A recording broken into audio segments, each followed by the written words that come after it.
Well, I mean, before it was Omar, it was somebody else, just so you know. And just so you know, I know what you're doing. You're playing this game where you're trying to flip it up to Minneapolis for that lady. But you got to understand, do you know what finance getting her ass elected?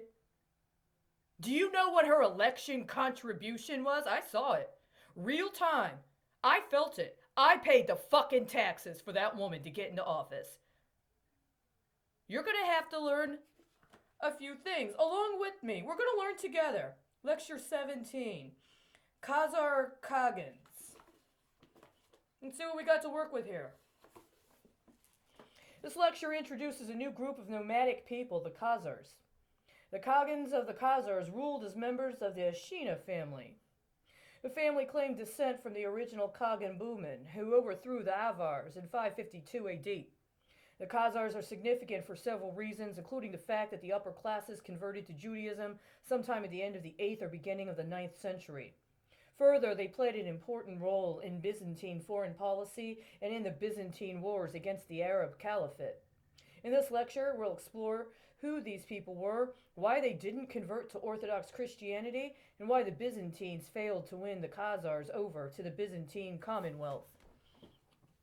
Rise of the Khazars. And just so you know, this is the authority you gave me. I'm not allowed to talk to actual Jews, and I'm not allowed to talk to anybody that speaks any of the languages that any of the people connected to this actually speak. So this is what I got to go with.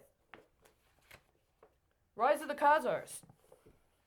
The Khazars were Gulk Turks. Undoubtedly, their ancestors were among those Turks who had concluded an alliance with the Emperor Heraclius in 625 to 626 to make common cause against the Sassanid emperor. As a result, large numbers of Turkish cavalry were released for imperial service.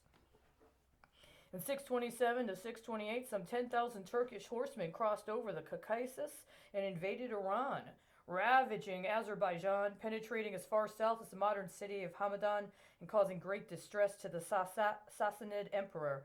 Other subjects of the Khagan passed into Byzantine service.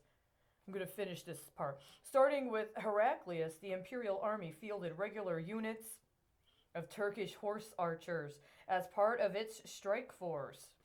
Okay, we're not even past the first page. You know what this sounds like? Modern day Ireland. This sounds like the last 120 years of Irish history, replete with somebody characterizing it as penetrating, distressed, and service. Right? When was this written? 2014. Yeah, we're right on time. The alliance proved beneficial to the Western Turks. The Sassanid Shah was overthrown and was followed by a succession of weak and short-lived rulers.